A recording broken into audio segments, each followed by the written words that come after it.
Hey everyone, so this video will be discussing about the answers for chapter 2 lesson 3, the practice workbook answers. Hopefully you have done them and found them easy. Hopefully, yes, they are easy. If you would have done enough practice during the session time, then yes, this is going to be an easy one. So solve each inequality and graph the solution. So you have to be doing the same way as how you would solve an equation. So if it was a multiplication equation, you will do the inverse, which is divide. So here 4 multiplied by a is greater than 32, which means multiply 4 multiply a. So to remove the 4 from the a, we need to do the opposite. So we divide the either side of the equation with a 4. So it's going to be a is greater than 32 divided by 4, which is going to give you a is greater than 8. So the inequality is a is greater than 8. Now to graph it, the number line, you can choose any number, but do better you start with the number which is there. So it choose greater than 8 means the a can be 9, it can be 10, it can be 11. So which means from this idea, you need to find out that what numbers are going to be on the number line, because it's a is greater than 8. So the numbers greater than 8 should be on the number line. So it's totally up to you. You want to write it like this or you want to give intervals of 5? No problem.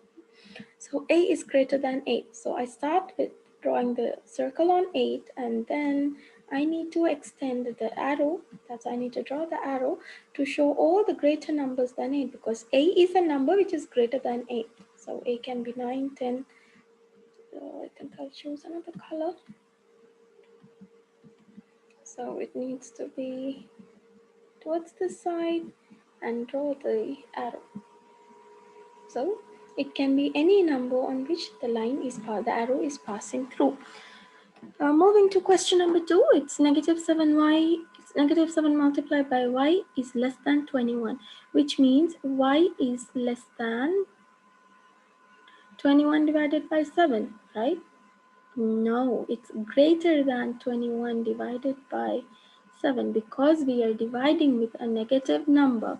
The number with which we are dividing is negative, so that's why the sign has to be flipped. So this is going to be negative 3. So now y can be any number greater than negative 3. So it can be negative 2, negative 1, it can be 3, 4. So which means in the number line, we need to have the negative numbers. I mean the greater numbers, not negative, greater numbers. So I choose to write the numbers like that. So your circle starts here. It will not be shaded. You know that it will not be shaded because it doesn't have any equal sign. And then your arrow needs to pass from here to the end. So this is how you graph y is greater than negative 3, means in place of y we can put 2. So 2 is greater than negative 3. So 2 is also a solution. 1 can also be a solution. So that's how you graph them and solve them. Well, here 1.5 multiplied by n is less than or equal to negative 18. Now again, multiply means we need to divide it. So n is less than or equal to negative 18 divided by 1.5. Now I did not flip the sign here. If you notice, I didn't flip because 1.5 is not negative. This number is negative, that's all right. But if 1.5 was negative, then I need to flip, because the number with which we are dividing should be negative if we want to flip. So this is basically going to be 18 divided by 1.5, and you cannot divide when there's a decimal. You need to move the decimal, which means you will add a 0. So there will be no decimal here. So 180 divided by 15 will give you 12. So which means n is less than or equal to 12. Okay, so now n can be any number less than 12, which means it can be 11, it can be 9, it can be 8, 7, 5, anything. So always better you decide which numbers you need to write in order to draw the graph. So n can be less than 12. So which means, let me say I start 12 from here. which means this is going to be 11, 10, 9, 8, and 7, because you have to show the numbers less than 12. So definitely your number line should have numbers less than 12. So I start from here, and I color shade it because it's equal also, so it can be 12 too.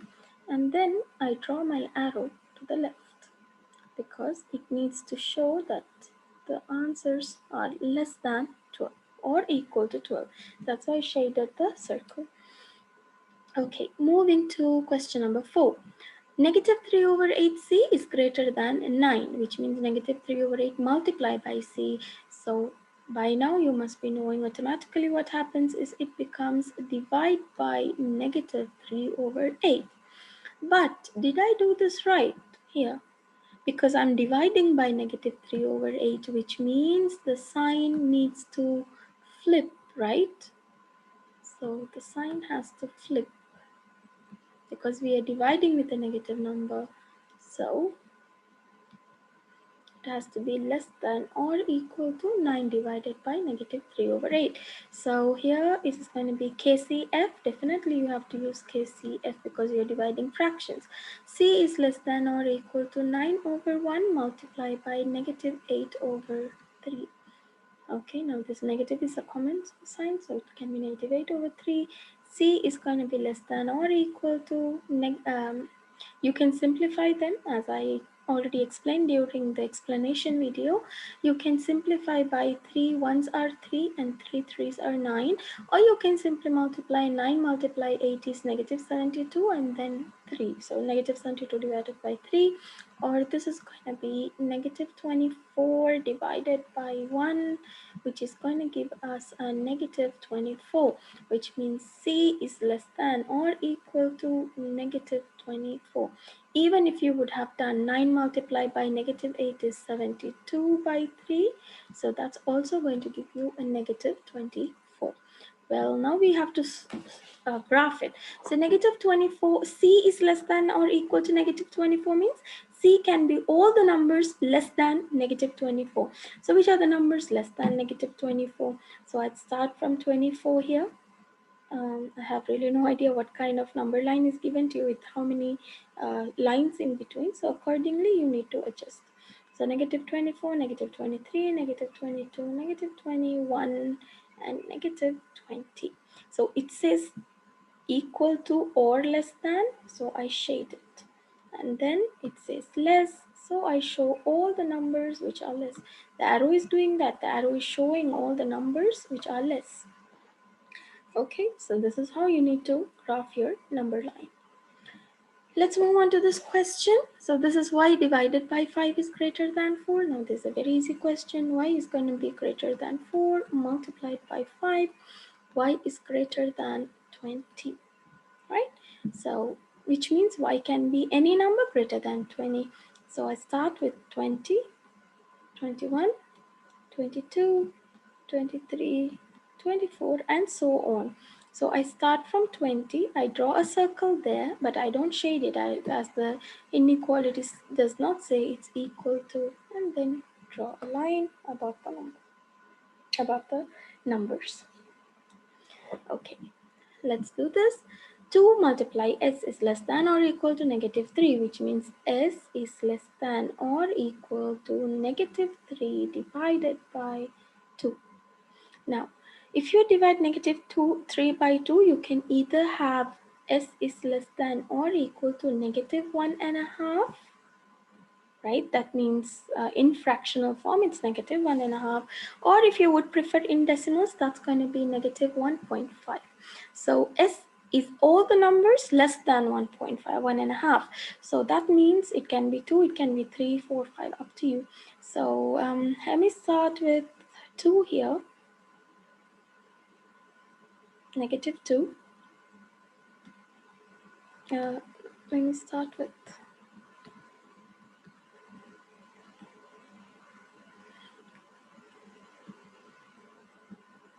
negative 1, negative 2, negative 3, negative 4, negative 5, and negative 6, and so on. Okay, so I have to graph 1.5. So negative 1.5 is between negative 1 and negative 2. So it's here. I do need to shade it because it also says it can be negative 1.5 because it says it's equal. So the other one, it can be any number less than 1.5, negative 1.5. It can be negative 2, it can be negative 3, it can be negative 3.5, and so on. Well, moving to question number 7. This is b is greater than negative 6 divided by negative 1 over 3. Now, why did I choose it to be greater? Because we are going to divide the fraction, this side of the equation, with a negative 1 over 3. So b is going to be greater than, and you have to use keep it, change it, and flip it. So this is going to give me 18 over 1. Negative 6 multiplied by negative 3 will give me a positive 18, right? Anyhow, when you multiply two negative fractions, you're going to get a positive one. So b is going to be greater than 18.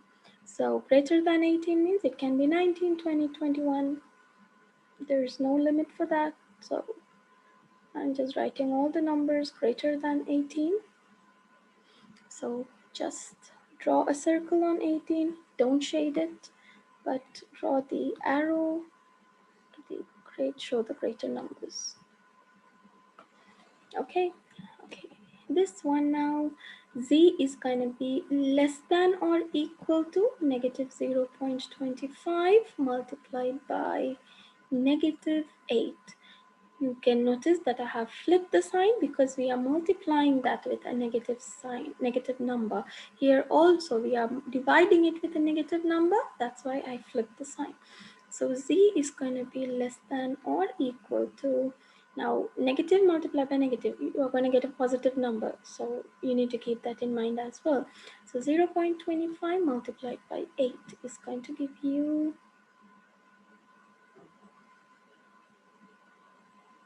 oops, what did I write?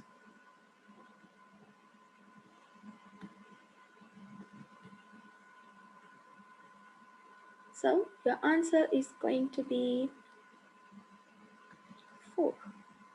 So z is less than or equal to 4. So that means z is 3, 2, 1. So we need those numbers a bit, right? So I'll start from here. 4, 3, 2, 1, 0. So it says less than or equal to, which means I'm going to shade the circle as well because 4 also can be a solution. Else any of the smaller numbers than 4 can be the solution. So hopefully you have understood this part. This is all about graphing and solving inequalities of multiplying and dividing. The important part is, do not forget that you need to flip the sign when you're multiplying or dividing by a negative number. Well, problem solving. Phil has a strip of wood trim that is 16 feet long. So there's a wood which is 16 feet long. He needs 5 foot pieces to trim some wood. What are the possible number of pieces he can cut? So he needs 5. And we don't know how many pieces he needs. So let's name it as 5p. 1 is 5, so we don't know how many. It needs to be, that is 16 feet. So it has to be less than or equal to 16. Because how can it be more than 16 when he has only 16? So P is going to be less than or equal to 16 divided by 5. So that's going to give you, if you write it in fraction, it's going to give you 3, 1 over 5. Okay, so that means we just take this whole number as 3. 1/5 of the wood will not be enough to cut the remaining pieces, right? So this is going to be, so that means he can cut any number less than 3 or equal to 3. So he can cut 3 pieces, 2 pieces, 1 piece, or 0 pieces. He can either cut 3 because it says equal to 3. So he can cut 3, or he can cut anything less than 3, 2, 1, or even he can choose not to cut 0 pieces. It's his choice. Okay, question number 10. A teacher buys a 128-ounce bottle of juice. Okay, why will the teacher buy that much? And serves it in 5-ounce cups. Maybe she's a very nice teacher who wants to distribute it to students. So a cup holds 5 ounces. We don't know how many cups, right? What are the possible number of cups she can fill? So one cup holds 5 ounces, so we don't know how many cups can she fill. But she has a bottle of 128 ounces of juice. Now again, it has to be lesser or equal, because more than 128, how can she give? She cannot, so it has to be lesser or equal. So C is going to be lesser or equal to 128 divided by 5. That means C is going to be lesser or equal to 128 divided by 5 is going to give you 10. Then it's going to be 5. Well, now really we are not bothered about the decimals because we need whole numbers to work with. So it's 25.6. So we take only 25 because 0.6, like they are in milliliters, so they are in quarts, ounces, whatever they're using. So this is 25. So what are the possible number of cups she can fill? You can say that she can fill either 25 cups or less than 25 cups.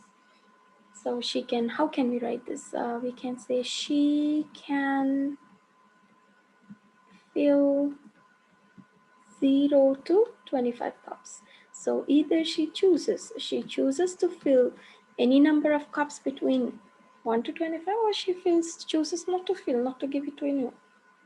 Okay, so she can fill 0 to 25 cups. Now, definitely we cannot like arrange 25, 24, 23. It goes long way. So we just say it as 0 to 25 cups. If it was a small number, yes, definitely we could. Now, at an online bookstore, Kendra bought 4 copies of the same book for the members of her book club. She got free shipping because her total was at least. Now, this I have explained this word many times. At least means it should not be less. It has to be more or equal. At least $50. What was the minimum price of each book? So she bought 4 books. Okay, the cost of the books were all same. So let's name this as B. It's up to you really, like you can choose any variable you want to, not necessarily, because the question talks about books, so I'm taking B. So she bought 4 copies of the same price, right? So we are searching for the price. Let's name it as C. It will look better. If I put B, you will think I'm talking about the books. So we are talking about the cost for each book, okay? So she bought 4 books with some cost which we don't know, which was more than or equal to $50. Which means C is going to be equal to or greater than 50 divided by 4. So that's going to give us C is equal to or greater than 50 divided by 4 will give you 12.50, I guess. This is 2, 10, 2, 20. Yes, it is 12.5. So the cost of her book, now they are not asking how many books did she buy, they're asking what is the minimum price, means what is the price of each book. Now because they're talking about the price, you know price can be in decimals, right? It can be $12.50, it can be $12.25, so it can be, so we use the decimal here. So all you need to write is, you have to say the book is